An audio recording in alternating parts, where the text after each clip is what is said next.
This video is going to show you how to win Clue the fastest. If you solve the case, and everyone else is still just getting started, you're gonna look like a genius. Depending on number of players, it's possible to win every game in only 3 or 4 turns. However, nothing will make you look more foolish than guessing wrong after only 3 turns. So this video will show you how to win Clue as fast as possible and without guessing. First, the key takeaway from this video is you need to use opponents' guesses to solve the case. If you have to see each and every card, you're going too slow. You'll gain this information through the number system. Next, we'll identify each way you can acquire information. Then, we'll take a quick stop to look at what guesses you should make on your turn and what information you should give up if you have a choice. And then finally, the most challenging tactic, how to create a fallacy, which involves solving cards with no direct information. If you gain value from this video, give it a like, it helps the YouTube algorithm. Also, write a comment about anything, YouTube likes that too. And if you want to help the channel grow, hit subscribe. If you're newly subscribed, write it in the comments, and I'll try to respond to you personally with a thank you comment. First, we need to learn the number system. The number system simply works like this. Every guess will be 3 cards, a suspect, weapon, and a room. If someone shows a card, you know it has to be one of these 3 cards. Let's say the guess is Colonel Mustard with a revolver in the ballroom. What you do is you put the same number next to all 3 picks in the column of the person who showed their card. The electronic game comes set up to place the numbers. If you're playing with paper, just do the same thing. The method is simple. Once you X off 2 of the 3, the 3rd card is guaranteed to be the card originally shown.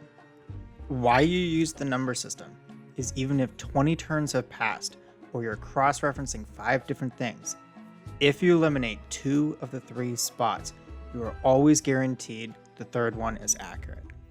This step is simple, but it's necessary for the later steps, so don't skip it, no matter how good your memory is. Also, word of caution, just because you number a card several times doesn't necessarily mean they have it. And just because you check one of the numbers doesn't mean they didn't have multiple cards from the original guess. When you place your check mark, or tick, you can X out the rest of the spots in that row since there's only one of each card.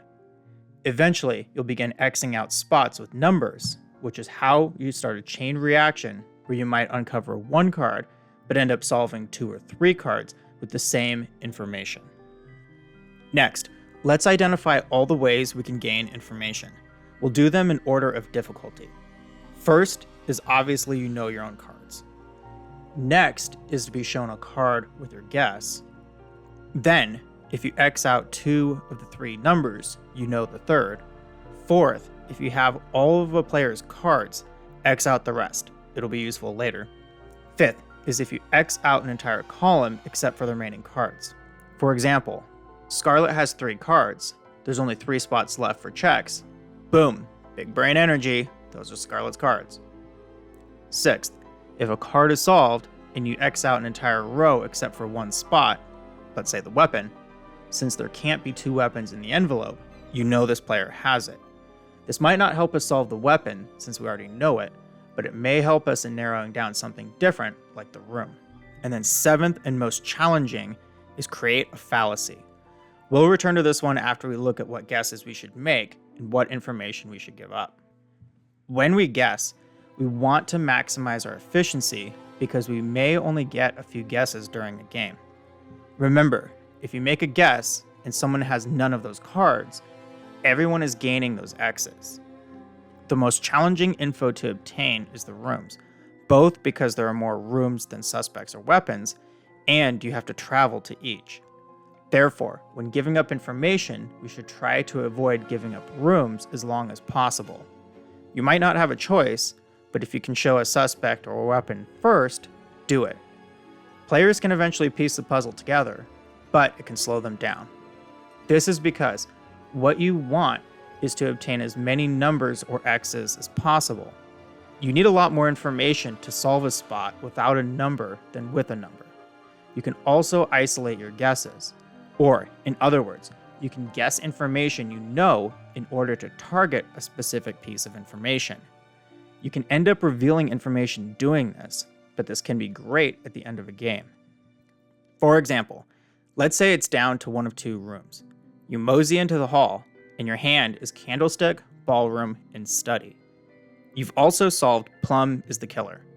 You can guess plum, candlestick, and hall, and have absolute certainty you've won the game. Since no one can show you plum or candlestick, you're either going to be shown hall, meaning the room is the library, or if you aren't shown the hall, then you know it's the hall. You have to be ready to make your accusation though, because it's likely everyone else knows the answer too. Then for the rest of your guesses, if you aren't looking for a specific piece of information, make guesses on numbers further out because you have higher odds of gaining multiple answers with one guess. We want to do this because we want as much information as possible, because we can hijack information by creating a fallacy. Let's think. What do we know and what can we know? Observe this scenario where Peacock has 3 total cards, 1 unnumbered check on Mustard, meaning she showed you the card earlier, and numbers 1, 2, 3, and 4 from other players' guesses. There's an X'd 1 and 2 blank ones, with a single 1 on the dagger and a 1 and a 2 on the study. No spots have 3 numbers. If we pick dagger with just the 1, it now becomes impossible to check all 4 numbers, thus creating a fallacy since we know each number must be accounted for. Therefore, Peacock can't possibly have the dagger, and we can X it. Since 2 of the 3 ones are now X'd, we can check the box for study. Now, let's take it further. We also need the 3 and the 4. There's only one card that can satisfy that, the lounge. Therefore, Peacock's last card is the lounge. We can check that too and X off the rest. We solve 2 rooms by pairing partial information and never stepping foot in either of them. This is how you win Clue fast, using your information to gain more information before other players. So, let's recap the process. First, utilize the number system. This is the groundwork we need to produce answers out of thin air. Next, recognize what information you're getting. You want to be up to date with this so that you know what you need to guess.